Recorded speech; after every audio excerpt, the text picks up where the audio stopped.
North India ക്രൈസ്തവർ ഏറെയൊന്നുമില്ലാത്ത ദേശം.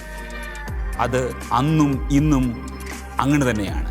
അവിടെ പഞ്ചനദികളുടെ നാടെന്നറിയപ്പെടുന്ന പഞ്ചാബ്, ആ ദേശത്തു നിന്ന്, സിഖുകാരുടെ ഇടയിൽ നിന്ന്, കർക്കശ മതസ്വഭാവമുള്ള ആ സമൂഹത്തിൽ നിന്ന് കർത്താവായ യേശു ക്രിസ്തുവിനെ ജീവിതത്തിൻ്റെ നാഥനും രക്ഷകനുമായി സ്വീകരിച്ച വ്യക്തി പഞ്ചാബിൽ മാത്രമല്ല, ഏഷ്യയിലും യൂറോപ്പിലും അമേരിക്കയിൽ വരെ പോയി ക്രിസ്തുവിനെ പ്രഘോഷിച്ച അതുല്യ പ്രതിഭ സാധു സുന്ദർ സിംഗ്.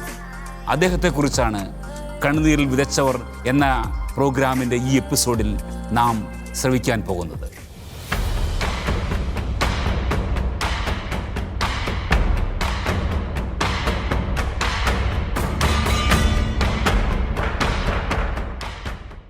യേശുവിനെ പോലുള്ള മനുഷ്യൻ, ബൈബിളിൻ്റെ താളുകളിൽ നിന്ന് ഇറങ്ങി വന്നവൻ, സുവിശേഷം പ്രസംഗിക്കുമ്പോൾ ക്രിസ്തു തന്നെ നേരിട്ട് വന്ന് സംസാരിക്കുന്നു എന്ന സംശയം ജനിപ്പിക്കുന്നു. ഇങ്ങനെ അനവധി വിശേഷണങ്ങളുണ്ട് സാധു സുന്ദർ സിംഗിന്. അദ്ദേഹം 1889 റാംപൂരിൽ ജനിച്ചു. ഒരു സമ്പന്ന സിഖ് കുടുംബത്തിലായിരുന്നു അദ്ദേഹത്തിൻ്റെ ജനനം. ദൈവഭക്തയായ അമ്മ തന്നെ ഒരു സാധുവാക്കുന്നതിൽ വിലയേറിയ പങ്ക് വഹിച്ചിട്ടുണ്ടെന്ന് അദ്ദേഹം തന്നെ പറഞ്ഞിട്ടുണ്ട്. അമ്മയുടെ പരിചരണത്തിൽ വളർന്നു വന്ന അദ്ദേഹത്തിന് ക്രിസ്ത്യാനികളോട് വെറുപ്പായിരുന്നു. ക്രിസ്ത്യാനികൾ മതം മാറ്റാൻ വന്നവരാണെന്ന് അദ്ദേഹം വിശ്വസിച്ചു. തൊട്ടടുത്തുള്ള ഗ്രാമത്തിൽ അമേരിക്കൻ മിഷണറിമാർ ഒരു ഇംഗ്ലീഷ് സ്കൂൾ സ്ഥാപിച്ചു. ഇംഗ്ലീഷ് പഠിക്കുവാനായി അദ്ദേഹവും അങ്ങോട്ട് പോയി. അവിടെ പാഠ്യേതര വിഷയങ്ങളോടൊപ്പം ബൈബിളും പഠിപ്പിക്കാൻ തുടങ്ങി. എന്നാൽ ഇത് തങ്ങളെ മതം മാറ്റാനാണെന്ന് അവിടെയുള്ളവർ വിശ്വസിച്ചു.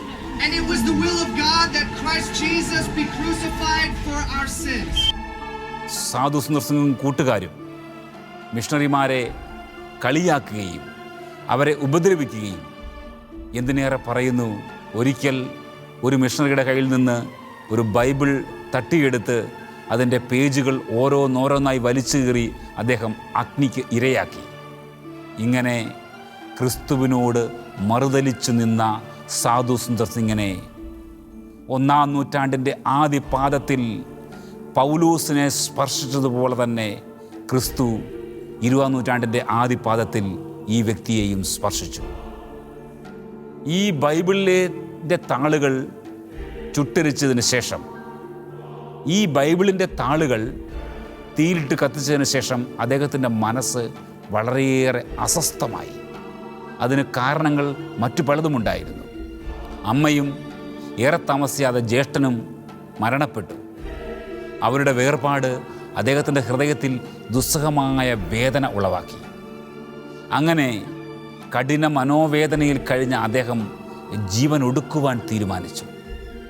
ഒരു ദിവസം വൈകുന്നേരമായപ്പോൾ അദ്ദേഹം ഇങ്ങനെ പ്രാർത്ഥിച്ചു: ഒരു സത്യദൈവമുണ്ടെങ്കിൽ എനിക്കവൻ പ്രത്യക്ഷപ്പെടണം, അല്ലെങ്കിൽ ഞാൻ നാളെ പ്രഭാതത്തിൽ എൻ്റെ ജീവൻ ഒടുക്കുമെന്ന്.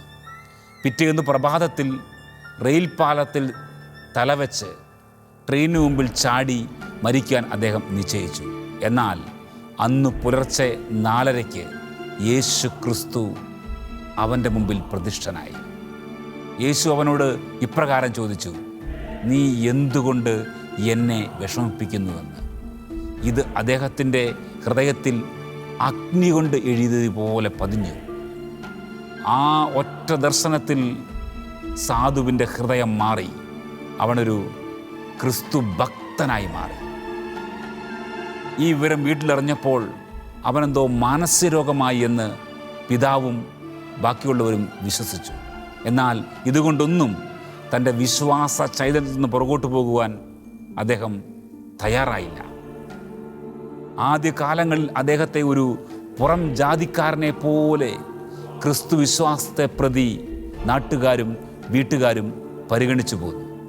അദ്ദേഹം ഇതെല്ലാം സന്തോഷപൂർവ്വം സ്വീകരിച്ചു. ഈ ഞെരുക്കുന്ന കഷ്ടപ്പാടിന് ഇടയിലും അദ്ദേഹം ജ്ഞാനസ്നാനം സ്വീകരിച്ച് ഒരു ക്രിസ്ത്യാനിയായി മാറി. തികച്ചും ഭാരതീയനായ ക്രിസ്ത്യാനിയായി ജീവിക്കാനാണ് അദ്ദേഹം ആരംഭിച്ചത്.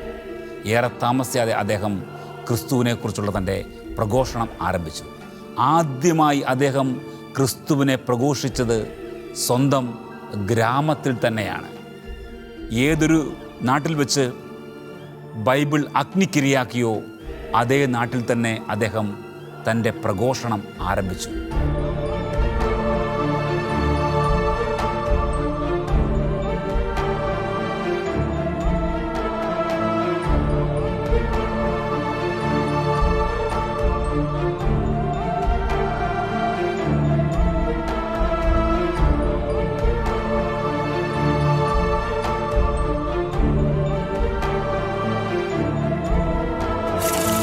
ഗ്രാമങ്ങളോളം ചുറ്റി സഞ്ചരിച്ച് അദ്ദേഹം യേശു ക്രിസ്തുവിനെക്കുറിച്ച് പ്രഘോഷിച്ചു. കാൽനടയായിട്ടായിരുന്നു ആ യാത്ര. ആരെങ്കിലും കൊടുത്താൽ എന്തെങ്കിലും കഴിക്കും. ഒരു പ്രതിഫലവും അദ്ദേഹം അതിനായി ആഗ്രഹിച്ചില്ല. എന്നാൽ ആ യാത്ര പഞ്ചാബിൽ മാത്രം ഒതുങ്ങി നിന്നില്ല. ഇന്ത്യയിലെ പല പ്രമുഖ പട്ടണങ്ങളിലേക്കും അദ്ദേഹം തൻ്റെ സുവിശേഷ വേലയ്ക്കായി കടന്നുപോയി.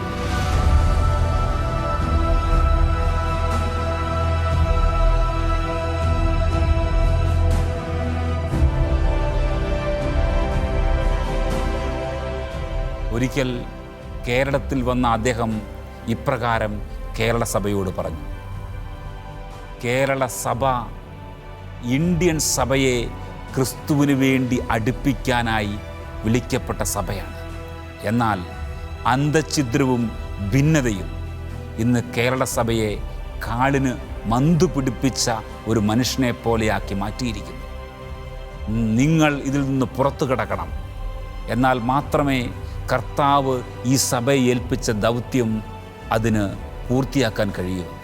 വർഷങ്ങൾക്ക് മുമ്പ് ആ ദൈവമനുഷ്യൻ പറഞ്ഞ വാക്കുകൾ എത്രമാത്രം അർത്ഥവത്താണ്. നാം നമ്മുടെ സഭയിലേക്ക് നോക്കുമ്പോൾ നമ്മുടെ സഭയെ തളർത്തിക്കളയുന്നത് അദ്ദേഹം പറഞ്ഞ ഇതേ കാരണങ്ങൾ തന്നെയല്ലേ? ഇതുവരെയും ക്രിസ്തുവിൻ്റെ പ്രകാശത്തിൽ നമുക്ക് പൂർണ്ണമായി അധിവസിക്കാൻ സാധിക്കുന്നില്ല. ഭാരത സഭയ്ക്കും ആഗോള സഭയ്ക്കും ഒരു വലിയ പ്രചോദനമായി നമ്മുടെ ഈ സഭ മാറണമെന്നാണ്. സാധു തൻ്റെ ജീവിതം ഇപ്രകാരം മുന്നോട്ട് കൊണ്ടുപോയപ്പോൾ പിതാവിൻ്റെ ഭാഗത്തു നിന്നും മറ്റുള്ള ബന്ധുക്കളുടെ ഭാഗത്തു നിന്നും വലിയ എതിർപ്പുണ്ടായി. എന്നാൽ ഇതൊന്നും വകവെക്കാതെ അദ്ദേഹം തൻ്റെ സുവിശേഷവേല തുടർന്നുകൊണ്ടേയിരുന്നു. ഇന്ത്യക്ക് അടുത്തുള്ള രാജ്യമായ നേപ്പാളിൽ അദ്ദേഹം തൻ്റെ സുവിശേഷവേല ആരംഭിക്കാൻ ആഗ്രഹിച്ചുകൊണ്ട് അങ്ങോട്ട് യാത്രയായി.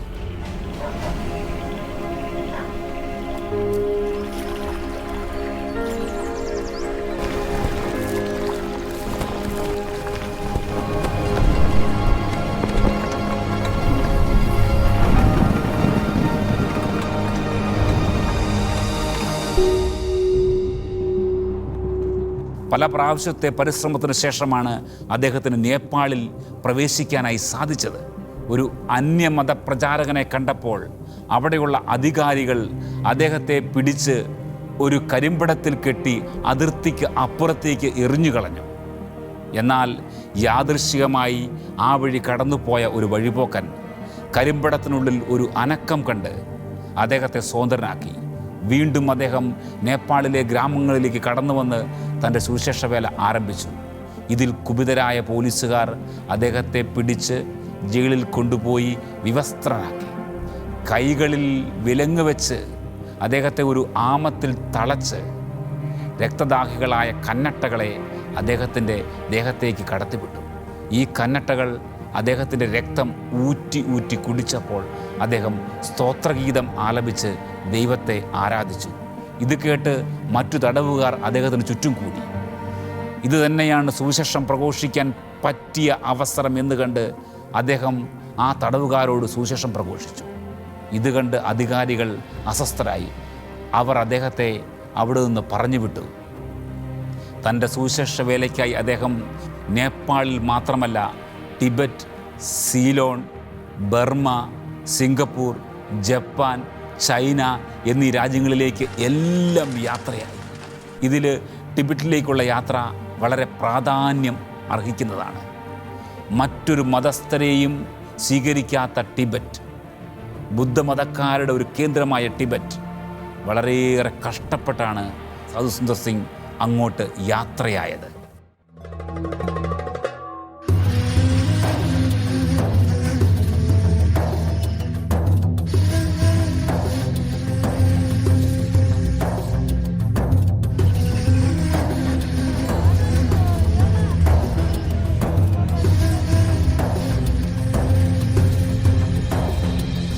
അന്നത്തെ ടിബറ്റിൻ്റെ രാഷ്ട്രീയ അവസ്ഥ ഇപ്രകാരമായിരുന്നു.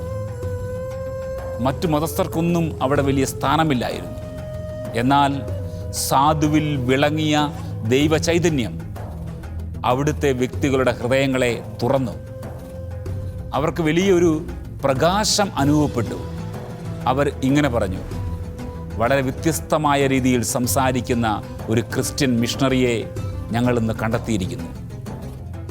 ഇദ്ദേഹത്തിൻ്റെ വാക്കുകൾ ഞങ്ങൾക്ക് വലിയ സമാധാനം നൽകുന്നു. അവർ ഇരു കൈയും നീട്ടി സാധുവിനെ സ്വീകരിച്ചു. ആ ദേശത്തു നിന്ന് മടങ്ങി വന്നപ്പോൾ സാധുവിനെ കാത്തൊരു സന്തോഷ വാർത്ത ഉണ്ടായിരുന്നു. അത് മറ്റൊന്നുമല്ല, സാധുവിൻ്റെ പിതാവ് മാനസാന്തരപ്പെട്ട് ക്രിസ്തുവിനെ തൻ്റെ ജീവിതത്തിൻ്റെ രക്ഷകനും നാഥനുമായി സ്വീകരിച്ചു. ഇത് അദ്ദേഹത്തിൻ്റെ ഹൃദയത്തിൽ വലിയ ആനന്ദം ഉളവാക്കി. മകനെ സ്നേഹപൂർവ്വം സ്വീകരിച്ച പിതാവ് ചെയ്ത തെറ്റുകൾക്കെല്ലാം മാപ്പ് ചോദിച്ചു. അദ്ദേഹം പറഞ്ഞു, ക്രിസ്തുവിനെ സ്വീകരിച്ചതിന് ശേഷം എൻ്റെ ഹൃദയത്തിൽ ഒരു വലിയ ആനന്ദം ഞാൻ അനുഭവിക്കുന്നു എന്ന്. തുടർന്നുള്ള തൻ്റെ പാശ്ചാത്യ ലോകത്തേക്കുള്ള യാത്രയ്ക്ക് എല്ലാവിധത്തിലുള്ള ധനസഹായവും ആ പിതാവ് വാഗ്ദാനം ചെയ്തു. പിതാവിൻ്റെ സഹായത്തോടു കൂടി ഇംഗ്ലണ്ടിലും ജർമ്മനിയിലും സാധു സുന്ദർ സിംഗ് സുവിശേഷം പ്രഘോഷിച്ചു. അദ്ദേഹം അവിടെ കണ്ടെത്തിയ ഒരു ദുഃഖകരമായ കാര്യമിതായി: അവിടുത്തെ വിശ്വാസികൾ അവർ ക്രിസ്തുവിനെ അറിഞ്ഞിരുന്നു എങ്കിലും ക്രിസ്തുവിനെ പോലെ ജീവിക്കാൻ തയ്യാറായിരുന്നില്ല. വിപ്ലവമായ ഈ വിശ്വാസം കണ്ട് അദ്ദേഹത്തിന് വലിയ മനോവ്യതയുണ്ടായി. വീണ്ടും അദ്ദേഹം അവിടെ നിന്ന് അമേരിക്കയിലേക്ക് യാത്രയായി. അവിടെയും ഒരു വലിയ സ്വീകരണമാണ് സാധുവിന് ലഭിച്ചത്. ഒരു അമേരിക്കൻ പത്രാധിപൻ ഇപ്രകാരം പറഞ്ഞു: ക്രിസ്തുവിനോട് ഇത്രയും താതാത്മ്യപ്പെട്ട് വചനപ്രഘോഷണം നടത്തുന്ന മറ്റൊരു ഭാരതീയനെ ഞാൻ കണ്ടിട്ടില്ല എന്ന്. ക്രിസ്തുവിനോട് ഇത്രയും താതാത്മ്യപ്പെട്ട് വചനപ്രഘോഷണം നടത്തുന്ന മറ്റൊരു മിഷണറിയെ ഞാൻ എൻ്റെ ജീവിതത്തിൽ കണ്ടിട്ടില്ല എന്ന്. ഇങ്ങനെ തൻ്റെ വിജയകരമായ പാശ്ചാത്യ ട്രിപ്പും അമേരിക്കൻ മിഷണറി പ്രവർത്തനവും പൂർത്തിയാക്കി അദ്ദേഹം വീണ്ടും ഇന്ത്യയിലേക്ക് മടങ്ങി വന്നു. അത്ഭുത കൃപാവരങ്ങൾ ഉള്ള വ്യക്തിയായിരുന്നു സാധു സുന്ദർ സിംഗ്. ക്രൂരമൃഗങ്ങൾ പോലും അദ്ദേഹത്തോട് ഇണങ്ങിയിരുന്നു. ഇപ്രകാരം ഒരു സംഭവം ഒരിക്കൽ അദ്ദേഹത്തോടൊപ്പം താമസിച്ച ഒരു വ്യക്തി പങ്കുവെക്കുന്നുണ്ട്. സാധുവിൻ്റെ കൂടെ താമസിച്ച ആ വ്യക്തി രാത്രിയിൽ എന്തോ ഒരു ശബ്ദം കേട്ട് പുറത്തേക്ക് നോക്കിയപ്പോൾ കണ്ടത് ഒരു പുള്ളിപ്പുലിയെയാണ്. എന്നാൽ ആ സമയത്ത് മറ്റൊരു അത്ഭുതകരമായ കാഴ്ച അദ്ദേഹം കണ്ടു. സാധു തൻ്റെ മുറി തുറന്ന് പുറത്തേക്ക് ഇറങ്ങി വന്ന് ആ പുള്ളിപ്പുലിയെ തലോടുന്നു. ആ ക്രൂരമൃഗം ശാന്തനായി കിടന്ന് സാധുവിനെ നക്കുന്നു. അങ്ങനെ അത്ഭുത കൃപാവരം കൊണ്ട് ദൈവം സാധുവിനെ അഭിഷേകം ചെയ്തിരുന്നു. അദ്ദേഹത്തിൻ്റെ ശുശ്രൂഷയിൽ പ്രധാനമായി സംഭവിച്ചത് മാനസാന്തരമായിരുന്നു. അദ്ദേഹത്തിൻ്റെ ജീവിത ശൈലിയും കർത്താവിനോട് താതാത്മ്യം പ്രാപിച്ച ജീവിതത്തിൻ്റെ പ്രവർത്തനങ്ങളും എല്ലാവരെയും സ്വാധീനിച്ചു. അദ്ദേഹത്തിൻ്റെ വചനത്തോട് എതിരിട്ട് നിൽക്കാൻ അവർക്കൊന്നും സാധിച്ചിരുന്നില്ല. മനുഷ്യൻ്റെ ഹൃദയത്തെ പിടിച്ചുലയ്ക്കുന്ന രീതിയിൽ, അവൻ്റെ ജീവിതത്തെ പരിശോധിക്കാൻ അവനെ പ്രേരിപ്പിക്കുന്ന രീതിയിൽ വചനം പ്രഘോഷിക്കാൻ യേശു സാധുവിന് പ്രത്യേക സിദ്ധി കൊടുത്തു. സാധു വീണ്ടും ഇന്ത്യയിലെ പല ഗ്രാമങ്ങളിലും സഞ്ചരിച്ച് സുവിശേഷം പ്രഘോഷിച്ചു.